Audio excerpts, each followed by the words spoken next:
말씀 받을 때 다 함께 자리에 일어서서 한 목소리로 하겠습니다. 신약 275면 고린도전서 10장 32절 한 절의 말씀, 우리 한 목소리로 합독하겠습니다. 그런즉 너희가 먹든지 마시든지 무엇을 하든지 다 하나님의 영광을 위하여 하나. 아멘. 자리에 앉으셔서 기도합니다. 하나님, 이 시간 우리가 주님의 세미한 음성을 듣기 원합니다. 혼란스럽고 미혹의 영이 우리를 혼합주의와 또 세속주의에 빠지게 하는 이 악한 시대 가운데 하나님의 백성들에게 영적인 눈을 여시사 영적인 분별력을 갖게 하시고 하나님의 말씀 위에 진리 위에 바르게 저들의 신앙의 집을 세워갈 수 있도록 인도하여 주옵소서. 예수님의 이름으로 기도합니다. 아멘. 우리가 어떤 물건 하나를 구매한다 할지라도 그 물건을 구매하는 분명한 기준을 가지고 있습니다. 여러분이 전자제품을 구입한다고 한다면 이 전자제품의 기능과 그리고 내구성 그리고 어떤 에너지 효율 등등 그리고 디자인과 AS 이 모든 것들을 세밀하게 따지고 그리고 그 기능에 합한 그런 가격인지 여러분이 따져보고 물건을 구매하게 되어 있습니다. 대부분은 브랜드 상품을 선호하죠. 비싼 물건일수록 더욱더 브랜드를 선호합니다. 왜 그렇습니까? 브랜드를 구매한다고 하는 것은 그만큼 안전하다는 것을 의미하는 것입니다. 여러분들이 어떤 물건을 구매할 때 브랜드를 구매하게 되면 지금 제가 열거했던 어떤 물건을 구매함에 있어서 꼭 필요한 이러한 필수적인 요소들이 가장 우선해서 검증되고 실험을 하고 그리고 시장에서 많은 사람들이 활용해 본 그 결과로 우리가 그 물건을 구매하기 때문에 안전한 것이죠. 비록 조금 비싸기는 해도 그래서 우리가 브랜드를 선호하는 것입니다. 우리가 신앙생활을 함에 있어서 잘 모르는 분들은 교단이 뭐 중요합니까? 이렇게 말하는 사람들이 있어요. 교단이 왜 중요할까요? 교단은 오늘 여러분들의 신앙을 수세기 동안 역사와 전통과 그리고 수많은 도전과 응전 속에서 바른 신앙을 견고하게 지켜온 그런 전통을 담고 있기 때문에 교단이 중요한 것입니다. 지금처럼 미혹의 영이 우리를 흔들고 있고 미혹하고 있는 이 때에 우리가 과연 어떤 기준으로 우리의 신앙의 집을 세워가야 하는 것인가. 그래서 지난 4주 동안 우리가 우리의 신앙의 기준을 쭉 살펴봤습니다. 과연 여러분들이 멀리 이사를 한다거나 혹은 외국에 간다거나 여러분들이 어떤 교회를 선택해야 한다고 한다면 그 기준은 무엇이 되어야 하는 것입니다. 바로 이 5가지 기준이 우리가 교회를 선택하는 기준이 되어야 하는 것입니다. 어떤 외부적인 디자인이나 크기가 우리가 교회를 선택하는 기준이 되어서는 안 되는 것입니다. 세상 사람들이 원하는 대로 선한 일을 하고 많은 부재를 하고 동네에 좋은 일을 하고 뭐 이런 것이 좋은 교회일 수 없는 것입니다. 이 5가지 기준에 준한 교회가 제대로 된 교회이고 바른 교회이고 하나님이 기뻐하는 교회인 것입니다. 여러분들이 믿음이 좋다, 저 사람은 참 좋은 성도다 라고 말할 때 그 기준이 바로 이 5가지에 있는 것입니다. 이 5가지가 무엇이었습니까? 먼저 첫 번째는 오직 은혜였죠. 우리의 모든 삶이 오직 하나님의 은혜입니다. 여러분들이 이루어 온 것들이 없죠. 하나님께서 세밀하게 우리를 위하여 이 땅을 창조하셨고 우리에게 생명을 주셨고 우리를 위하여 가정도 일도 자녀도 그리고 나라와 민족도 주셨습니다. 무엇보다 모든 것이 하나님의 은혜라고 이야기하는 것은 바로 구원론입니다. 저와 여러분이 하나님의 자녀가 되고 구원을 얻기까지 우리는 우리의 구원을 위해서 아무것도 한 것이 없습니다. 하나님께서 주권적으로 우리를 선택하시고 우리를 구원해 주신 것이죠. 어떤 어떤 직분이나 신앙의 연륜이나 헌금을 많이 한다거나 교회에서 봉사를 한다고 해서 우리가 구원에 가까이 인접하는 것이 아닌 것입니다. 우리의 구원은 하나님의 편에서 전적인 하나님의 기준으로 우리를 선택하시고 구원해 주신 것입니다. 그것이 오직 은혜의 원리였습니다.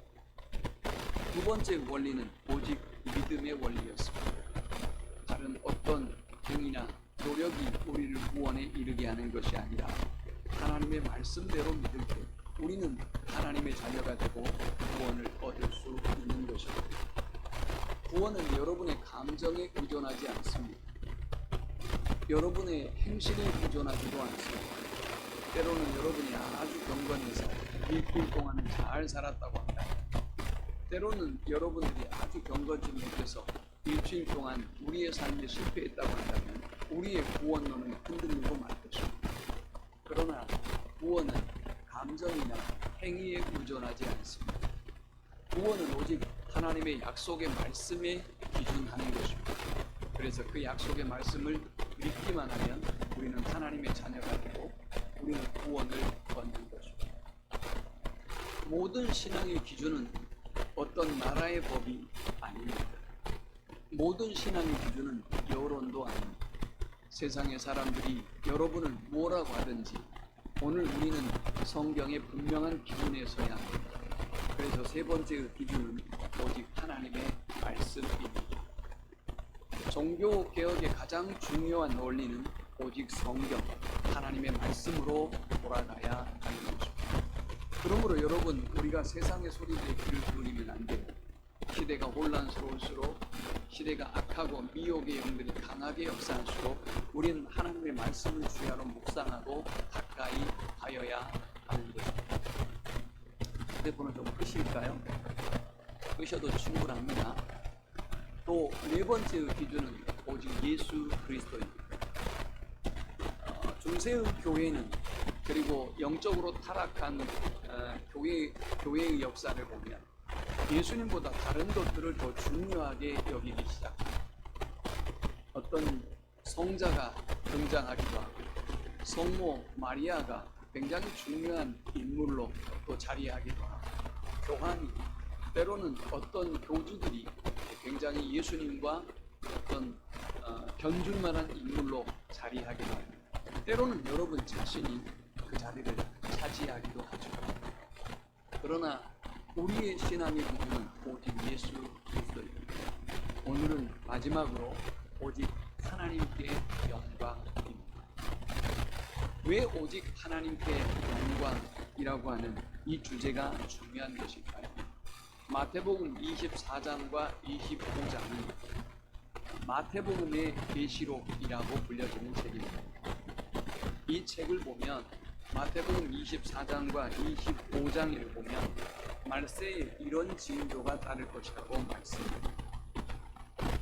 말세에 과연 어떤 일들이 벌어지는 것일까요?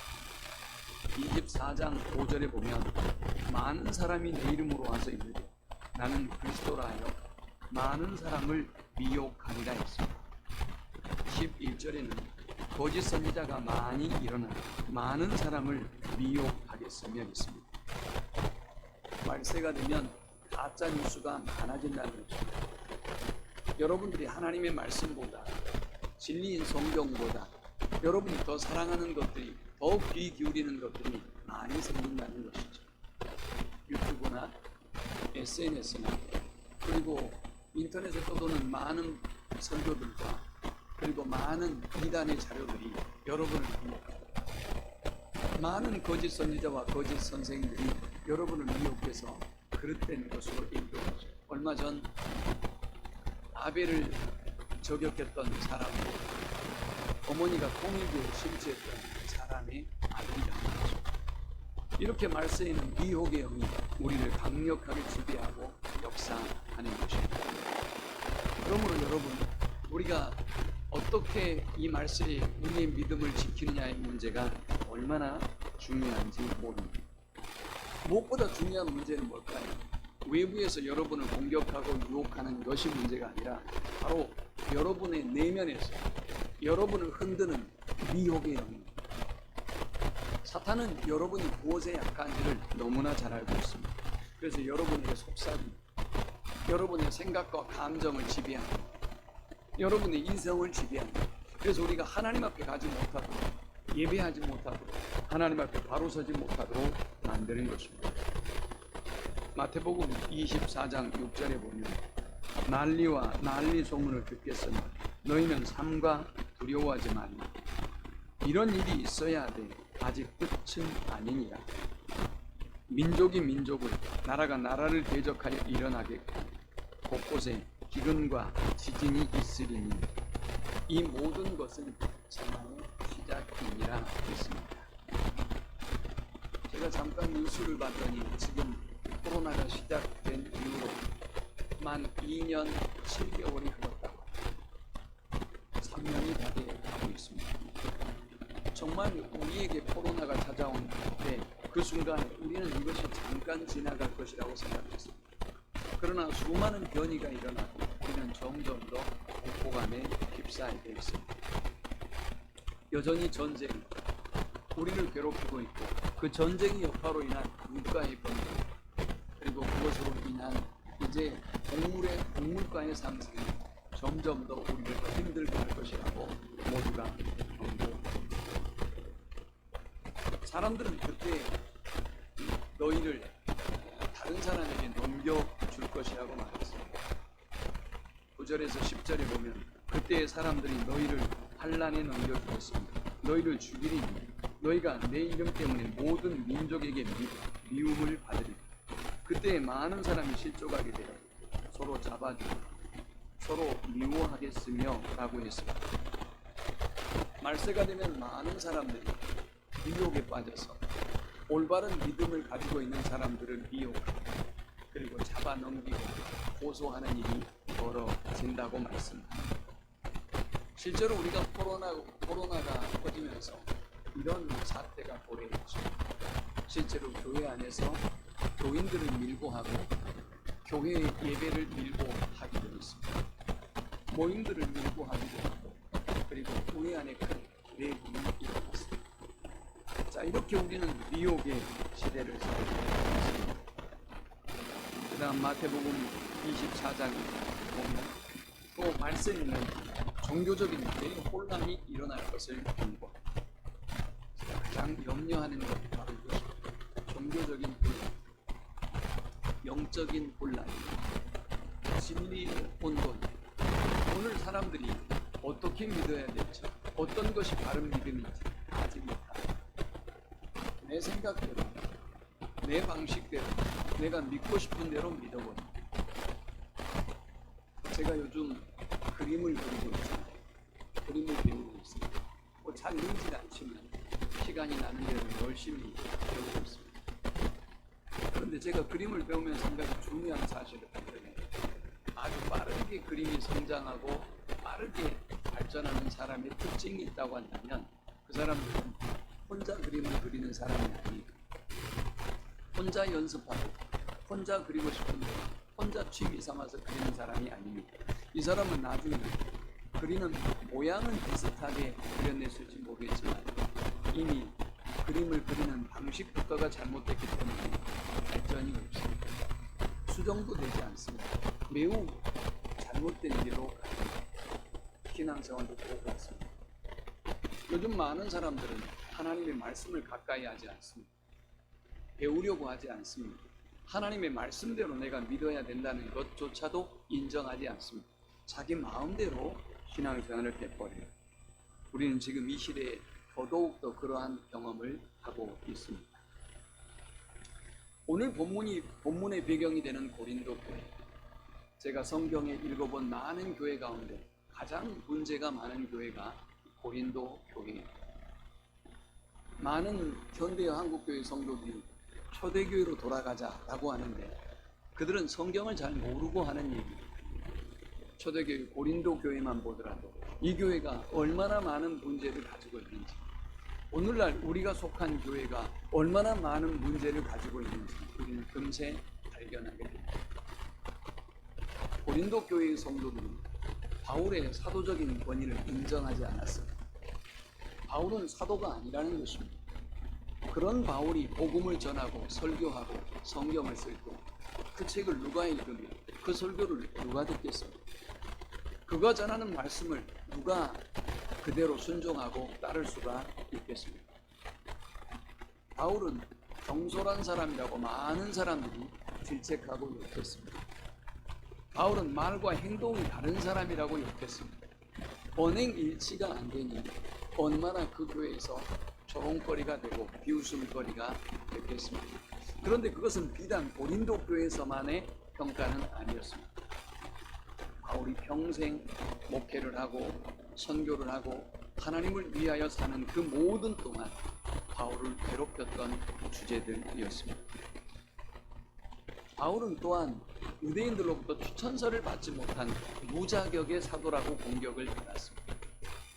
그런데 참으로 놀랍게도 바울은 이러한 공격 속에서도 결코 흔들리지 않습니다.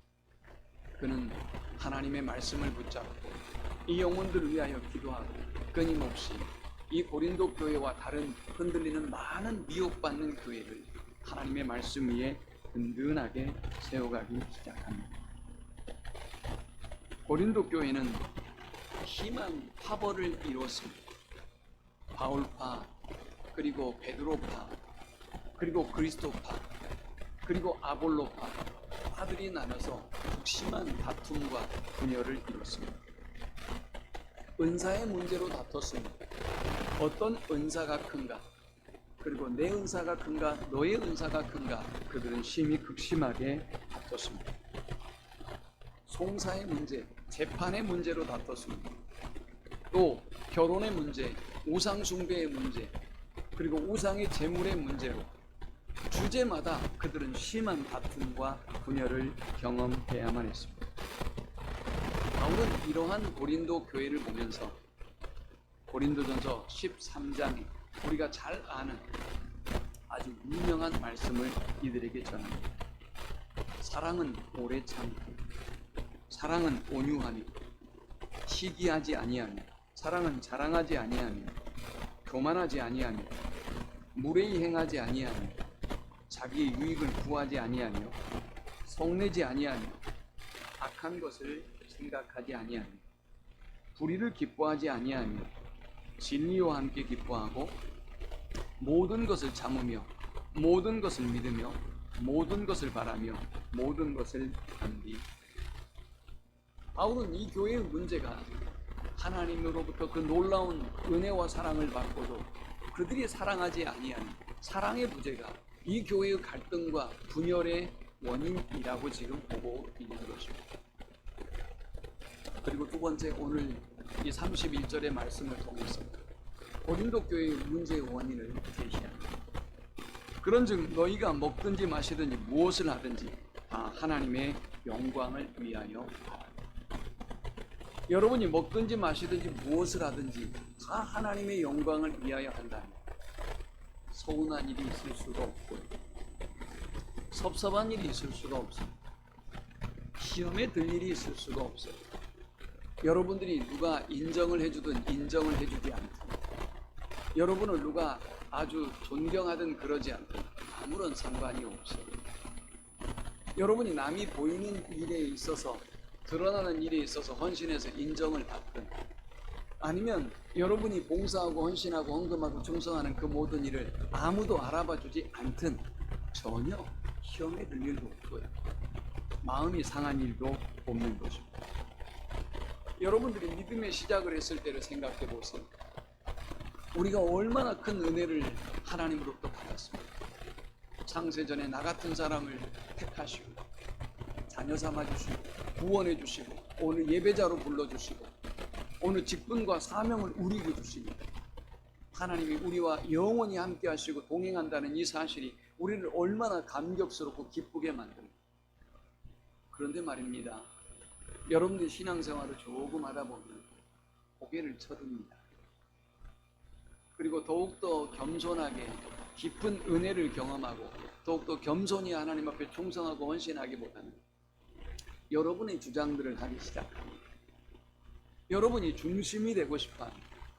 여러분의 발언이 마치 하나님의 교회를 저 정치판의 움직임처럼 움직이고 싶어 하는, 하나님의 말씀대로 우리의 신앙을, 우리의 교회를 세워가는 것이 아니라 그저 내가 어디에서 보는, 내가 만들고 싶은 내 생각과 또 내가 경험했던 대로 그렇게 만들어 보고 싶은 생각들이 우리 안에 강해져요.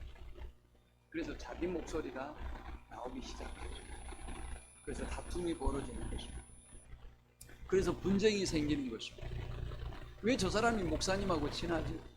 왜 저 사람이 먼저 장로가 되고 안수집사가 됐지? 아니 나는 뭐야? 우리 교인들이 나를 이렇게 인정해 주지 않는단 말이야? 라고 생각하는 것이죠.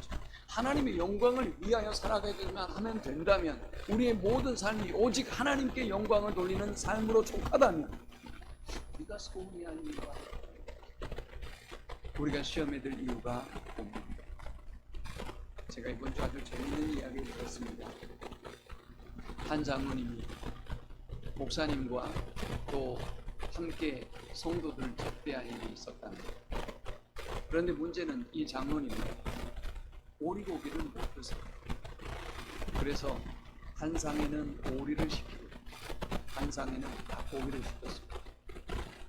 그런데 문제는 목사님은 오리를 먹는 상에 앉으시고 대접하는 장로님은 닭을 먹는 상에 앉았어요. 식사를 했습니다.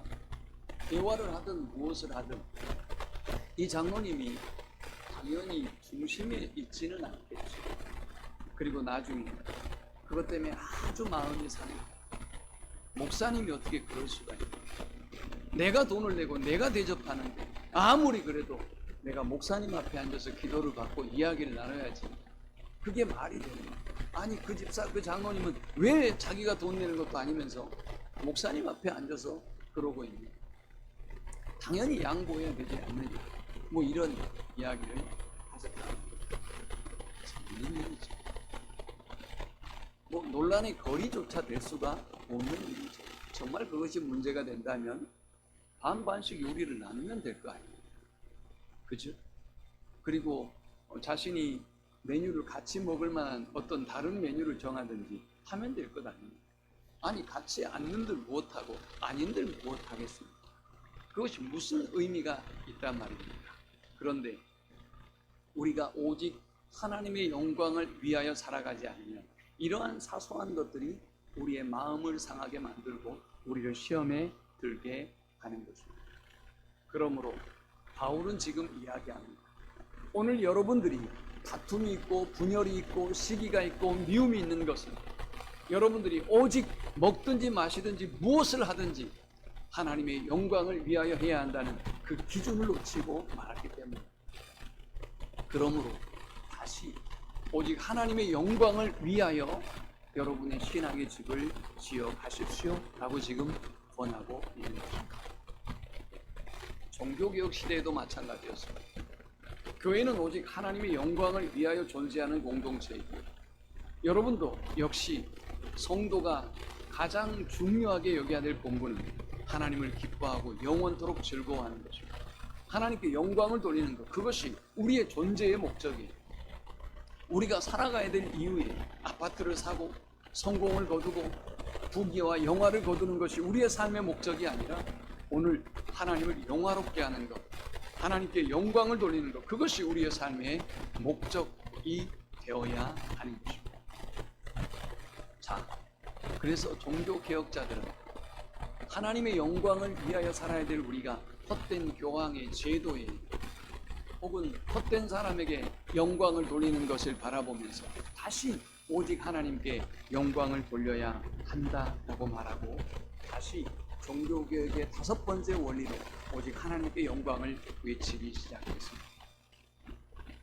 리차드슨이라고 하는 사람은 하나님의 영광이란 용어는 땅 위에 나타내시는 하나님의 임재를 시각적으로 이해할 수 있도록 아주 효과적으로 잘 표현해주는 용어이다 했습니다. 여러분, 이 말이 무슨 말입니까? 하나님이 하나님께 영광을 돌리고 하나님이 영광스럽다라고 말하는 사람들은 어떤 사람들이냐? 하나님의 선하심, 하나님의 은혜, 하나님의 그 축복과 그 사랑을 하나님이 나타내 보여주시는 것을 눈으로 목격한 사람들. 삶 속에 경험한 사람들이다 그 말이에요. 이런 사람들은 하나님께 영광을 돌릴 수밖에 없는 거예요. 나를 위해서 일하시고 지금도 살아계시고 나와 함께 하시는 그 하나님의 섭리와 손길을 느끼는 사람은 당연히 하나님께 영광을 돌릴 수밖에 없는 거죠.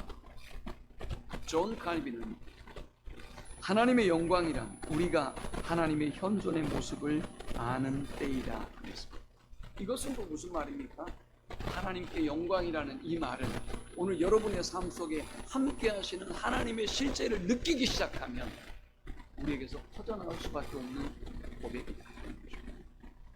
여러분이 홀로 살아가는 것이 아니라 하나님이 우리의 삶 속에 함께 현존하시고 역사하시는데 어떻게 우리가 하나님께 영광을 돌리지 않을 수가 있겠습니까? 벵겔이라고 하는 유명한 신학자는 영광이란 그의 현시이다 했습니다. 이 말은 하나님의 영광이라고 하는 것은 하나님의 영광을 하나님이 직접 우리에게 보여주시는 것이다 라고 말하고 있는 것입니다. 자, 그러므로 영광이라고 하는 이 단어는 무슨 의미이냐? 하나님의 본성과 하나님의 임재에 대한 인간의 반응이며 표현입니다. 여러분들이 하나님을 목도하게 될 때, 하나님을 만나게 될 때 우리는 하나님께 영광이다라고 고백할 수밖에 없는 것입니다. 자, 그렇다면 오직 하나님께 영광이라는 이 말은 어떤 의미를 가지고 있는 것일까? 먼저 첫 번째, 오직 하나님께 영광이라는 이 말은 오직 우리의 삶의 목적이 하나님의 영광을 위한 삶이다 라는 것을 의미합니다. 이사야 43장 7절은 말씀합니다. 내 이름으로 불려지는 모든 자, 곧 내가 내 영광을 위하여 창조한 자를 오게 하라. 그를 내가 지었고 내가 그를 만들었느니라 했습니다. 하나님이 우리를 지으신 목적은 하나님이 우리를 통해서 영광을 받기 위함이라는 것입니다. 이사야 43장 21절에도 이 백성은 내가 나를 위하여 지었나니 나를 찬송하게 하려 함이니라 했습니다. 하나님은 하나님을 찬송하기 위하여 우리를 지으신 것입니다. 시편 19편에도 하늘이 하나님의 영광을 선포하고 궁창이 그의 손으로 하신 일을 나타내는 날은 날에게 말하고 밤은 밤에게 지식을 전하니 언어도 없고 말씀도 없으며 들리는 소리도 없으나 그의 소리가 온 땅에 통하고 그의 말씀이 세상 끝까지 이르도록 하나님이 해를 위하여 하늘에 장막을 베푸셨다. 우리가 하나님이 운행하시고 하나님이 통치하시는 세상을 바라보면 하나님께 영광을 돌릴 수밖에 없는 것입니다. 오늘 우리의 삶의 목적이 오직 하나님의 영광을 위한 것임을 알고 오직 하나님께 영광을 돌리는 삶을 위하여 살아가는 우리 모두가 되실 수 있기를 축원합니다. 두 번째, 오직 하나님께 영광이라는 이 말은 하나님을 경외함으로 하나님께 영광을 돌릴 수 있다라는 말입니다. 저는 시편 8편을 참 좋아합니다. 문득 힘들고 어려운 일이 생길 때마다 혹은 가슴이 답답하고 괴로울 때마다 이 시편을 묵상하면 모든 어렵고 답답한 문제들이 풀려집니다. 그리고 시원함을 느낍니다. 다윗은 하나님이 지으신 세상을 바라보며 이렇게 고백합니다. 여호와 우리 주여, 주의 이름이 온 땅에 어찌 그리 아름다운지, 주의 영광이 하늘을 덮었나이다. 주의 대적으로 말미암아 어린아이들과 젖먹이들의 입으로 권능을 세우시며 이는 원수들과 보복자들을 잠잠하게 하려 하십니다. 주의 손가락으로 만드신 주의 하늘과 주께서 베풀어 두신 달과 별들을 내가 보오니 사람이 무엇이기에 주께서 그를 생각하시며 인자가 무엇이기에 주께서 그를 돌보시나이까. 그를 하나님보다 조금 못하게 하시고 영화와 존귀로 관을 씌우셨나이다. 여호와 우리 주여, 주의 이름이 온 땅에 어찌 그리 아름다운지. 오직 하나님께 영광을 돌리는 사람은 하나님의 하나님 되심을 아는 사람, 하나님이 나에게 어떤 분인지, 하나님이 이 땅에 어떤 분인지를 아는 사람은 하나님을 두려워합니다. 하나님을 예배할 수밖에 없습니다. 세상에 아무리 분주하고 힘든 일이 있어도 하나님을 예배하는 일을 소홀히 하지 않습니다. 하나님께 감사하는 일을 소홀히 하지 않는 것입니다. 하나님을 경외하는 사람은 연약한 자신의 존재를 발견합니다. 하나님의 능력으로 지음을 받은 존재, 그리고 본래만도 못한 존재, 아무리 선을 행하려고 해도 선을 행할 수가 없는 존재, 그리고 그릇 행하여 또 제 길로 행하는 악한 자신의 모습을 발견하고 하나님을 경외함으로 하나님을 찬양하고 경배할 수밖에 없는 존재임을 저는 발견하게 되는 것입니다. 전도서 12장 13절도 말씀합니다. 일의 결국을 다 들었으니 하나님을 경외하고 그 명령을 지킬지어다. 이것이 사람의 본분입니다. 사랑하는 여러분, 오늘 하나님과 멀어져서 교만해진 여러분의 심령이 있다고 한다면 오늘 회개하고 하나님 앞에 다시 서십시오. 하나님께서 여러분에게 호흡을 주시지 않는다면 우리는 단 한순간도 살아갈 수 없습니다. 하나님께서 여러분의 사업과 가정과 자녀들을 지켜주지 않는다면 우리는 이 험악한 세상 속에서 살아갈 방법이 없습니다. 하나님께서 건강도 주시고 물질도 주시고 때를 따라 이른 비와 늦은 비로 공급해 주시기 때문에 오늘 우리가 살고 있다는 사실을 기억해야 합니다. 항상요, 가물면 비가 많이 와요. 저는 파도 가물기에 언제 하나님이 비를 내려주실지 모르겠지만 또 정말 많은 비가 한꺼번에 쏟아지겠다라고 생각했어요. 정말 그렇게 오지 않습니다. 하나님께서 정확하게 자연의 순리를 그렇게 만드셨어요. 여러분이 아무리 불평하고 원망해 보세요. 하나님 비를 내리실까요? 하나님 비를 그치실까요? 저와 여러분의 원망에 달려있지 않아요. 저와 여러분이 무슨 수를 쓰고 노력해도 하나님의 계획과 하나님의 시간을 여러분이 바꿀 수가 없습니다. 다만 우리를 불쌍히 여겨달라고, 우리가 너무 힘들다고, 나에게 은혜와 긍휼을 달라고 간절히 기도하는 것뿐이죠. 내가 죽게 되었다고, 하나님이 살려달라고, 나의 사업이 힘들어졌다고 하나님이 긍휼을 베풀어 달라고 기도하고 간구할 뿐이지 저와 여러분이 할 수 있는 것은 아무것도 없어요. 그럼 비를 여러분이 원하는 때, 여러분이 원하는 방법으로 내리면 되지 않겠습니까? 모든 것은 하나님의 주권과 하나님의 통치 속에 있는 것입니다. 그러므로 사랑하는 여러분, 하나님을 두려워하십시오. 그리고 여러분의 존재가 얼마나 미약하고 연약한 존재인지를 아십시오. 그리고 하나님 앞에 합당한 영광과 찬양과 경배를 돌리십시오.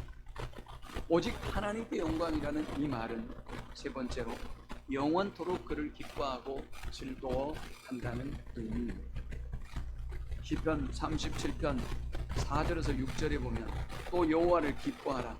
저가 내 마음의 소원을 이루어 주시리로다. 너의 길을 여호와께 맡기라.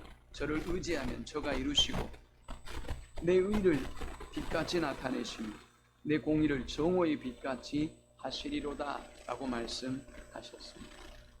인간의 제일의 목적이 뭡니까? 여러분 모두가 학습과 세례를 받을 때 우리 모두가 하나님 앞에 서약한 것입니다. 그것이 무엇입니까? 하나님을 기뻐하고 영원토록 즐거워하는 것입니다. 이것이 우리를 하나님이 지으신 목적이고 우리가 이 믿음의 길을 가는 첫 번째의 원리입니다. 그러므로 우리의 본분은 무엇입니까? 오직 하나님께 영광을 돌리는 삶을 살아야 될 우리의 본분은 무엇입니까? 하나님을 기뻐하는 것입니다. 시편 73편 25절에는 하늘에서는 주 외에 누가 내게 있으리요 땅에서는 주밖에 나의 사모할 자 없나이다 라고 고백합니다. 하나님을 사모해야 합니다. 하나님을 즐거워해야 합니다. 여러분 세상을 살아보니까 아시겠잖아요. 우리가 사모하고 기뻐하고 즐거워했던 모든 것들이 우리를 떠났습니다. 사람도 떠나고 물질도 떠나고 그리고 직장도 떠나고 여러분이 좋아하고 즐거워했던 모든 것들은 변하고 퇴색하는 것을 우리는 수없이 경험으로 보았습니다. 변하지 않는 것은 오직 하나님의 시간, 변하지 않는 것은 오직 하나님의 말씀뿐입니다. 그러므로 하나님만을 기뻐하고 하나님만을 즐거워함으로 오직 하나님께 영광을 돌리는 우리 모두가 되실 수 있기를 축원합니다. 마지막 오직 하나님께 영광이라는 이 말은 하나님 중심의 삶을 사는 삶을 의미합니다. 사무엘상 16장 7절에는 여호와께서 사무엘에게 이르시되 그 용모와 신장을 보지 말라.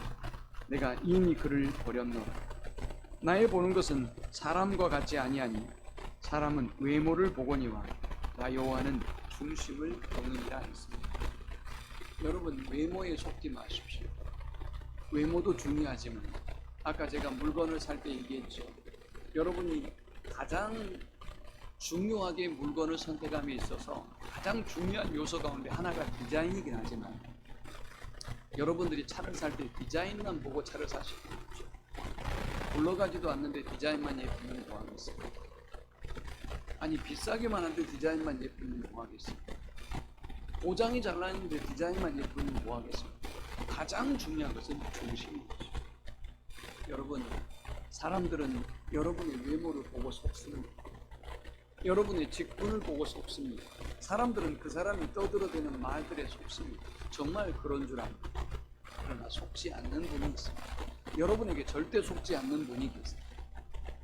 여러분이 뭐라고 떠들어도, 뭐라고 여러분 자신을 변호해도, 나는 아니라고 말해도 정확하게 여러분의 심령과 여러분의 골수를 간파하고 있는, 여러분의 마음과 중심을 헤아리고 가장 잘 아시는 분, 그분은 바로 우리 하나님입니다.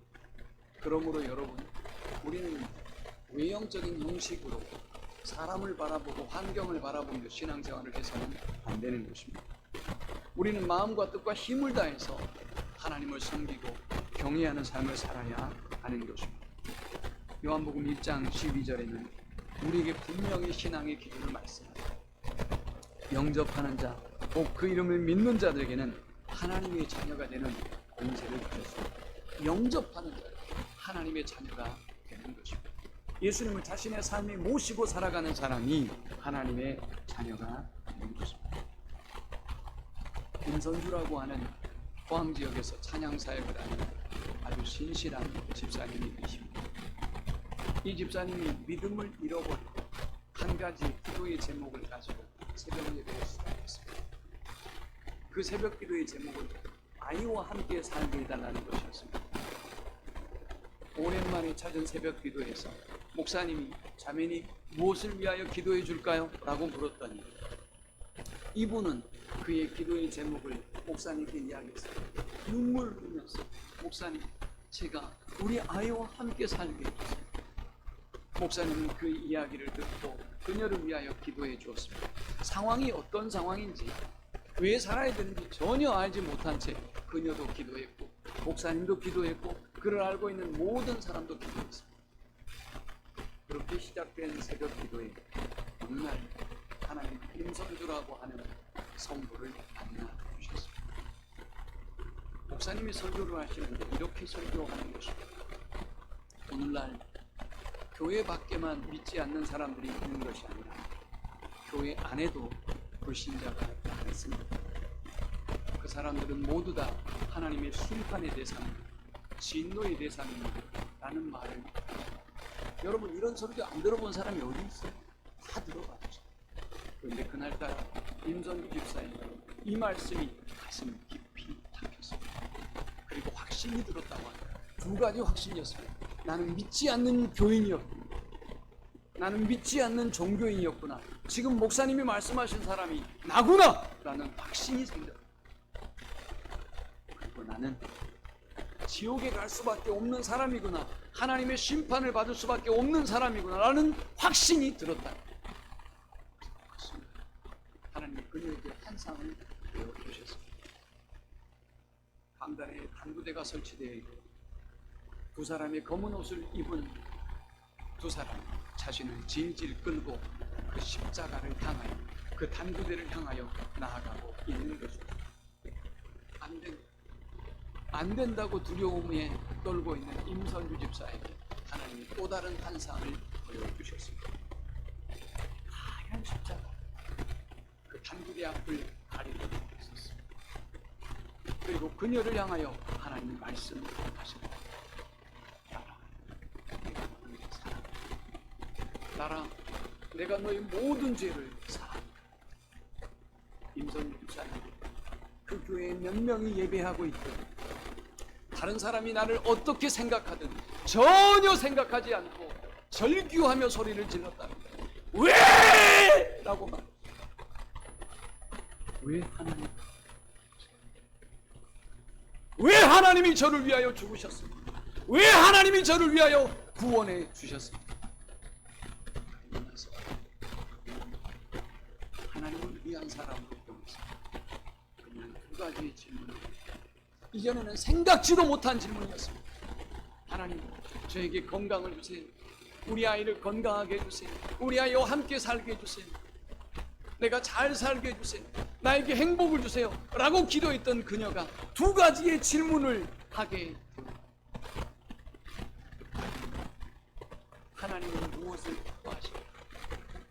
하나님은 내게서 무엇을 기뻐하실까라는 질문을 거듭난 사람이 던질 수 있는 질문이죠. 두 번째의 질문, 하나님이 나에게 원하시는 삶은 무엇일까? 라는 질문입니다. 사랑하는 여러분, 하나님이 여러분의 삶의 중심에 자리하고 우리의 질문이 바뀌고 우리의 생각이 바뀌고 우리의 모든 관점이 바뀌게 되는 것입니다. 미국의 유명한 흑인 가수 마리안 앤더슨이라고 하는 가수가 있습니다. 이 사람은 정말 세계적인 가수입니다. 이 사람은 노래로 인해서 세계 23개국에서 명예 박사학위를 받았습니다. 아이젠하워 대통령, 케네디 대통령 시무식장에서 미국의 국가를 독창하는 아주 뛰어난 성악가입니다. 아이자크 대통령이 유엔 대표로 지명한 적까지 있는 유명한 성악가였습니다.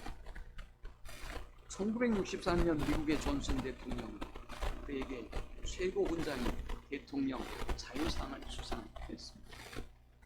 40년간 성악가로서 모든 존경과 사랑을 한 몸에 받았던 그런데 그는 이렇게 했습니다.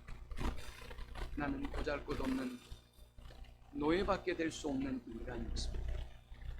그러나 하나님께서 나에게 아름다운 목소리를 주셨습니다. 그 때문에 내가 유명해진 것뿐입니다. 내가 한 것이 결코 아닙니다. 그러므로 지금 나는 하나님께 명예와 찬양과 영광을 돌릴 수밖에 없습니다. 오직 하나님께 영광을 돌리는 사람, 하나님을 중심에 모시고 살아가는 사람, 세속주의와 혼합주의와 상대주의와 회의주의, 그리고 잘못된 세상의 여론이 오늘 여러분의 신앙을 흔들어 놓았습니다. 오늘 한국교회 신앙을 흔들어 놓고 있습니다. 과연 여러분의 신앙은 바르게 서 있는지, 이 종교개혁의 5 원리, 오직 은혜, 오직 믿음, 오직 성경, 오직 예수 그리스도, 오직 하나님께 영광을 돌리는 신앙을 여러분이 추구하고 있는 일을 돌아보면서 하나님께로 돌아가는 우리 모두가 되실 수 있기를 축원합니다. 우리 함께 기도합니다. 주신 말씀을 기억하면서 어느새 교만해지고 감각해진 우리의 모습을 돌아보며 기도합니다. 하나님보다 나의 영광을 추구하고 내 주장과 내 생각이 받아들여지고 알려지고, 그리고 나의 무신앙과 내 중심의 인기적인 신앙이 표준이 되기를 오히려 말씀보다 더 앞서기를 강요해요. 그리고 정당하고 합리화했던 우리의 죄된 더러운 모습을 해결하십시오. 오직 하나님께 영광을 돌리는 나 자신, 우리 교회, 한국교회, 그 모든 성도들이 되도록 기도합니다. 우리 주여 한번 크게 부르짖고 동성으로 기도하십시다. 주여, 하나님 은혜와 사랑에 감사합니다. 오직 하나님께 영광을 돌리는 우리 되게 하여 주옵소서. 오직 하나님께만 영광을 돌릴 수 있도록 인도하여 주옵소서. 모든 것이 하나님의 은혜임을 깨달아 알게 하시고, 높아지고 교만해졌던 우리 모든 마음과 생각을 겸손하게 낮추게 하시고, 오직 하나님께만 영광을 돌릴 수 있도록 주여 인도하시고 역사해 주옵소서. 하나님만 경배할 수 있도록, 하나님만 예배할 수 있도록 우리를 인도하여 주옵소서. 하나님만 기뻐하고 즐거워하게 하여 주옵소서. 하나님을 경외하게 하여 주옵소서. 하나님을 중심에 모시고 살게 하여 주옵소서. 하나님이 우리의 삶의 목적과 이유가 되게 하여 주옵소서. 우리를 다시 새롭게 하여 주옵소서. 우리 교회를 다시 새롭게 하여 주시고 한국교회를 다시 새롭게 하여 주옵소서. 예수님의 이름으로 기도합니다. 아멘.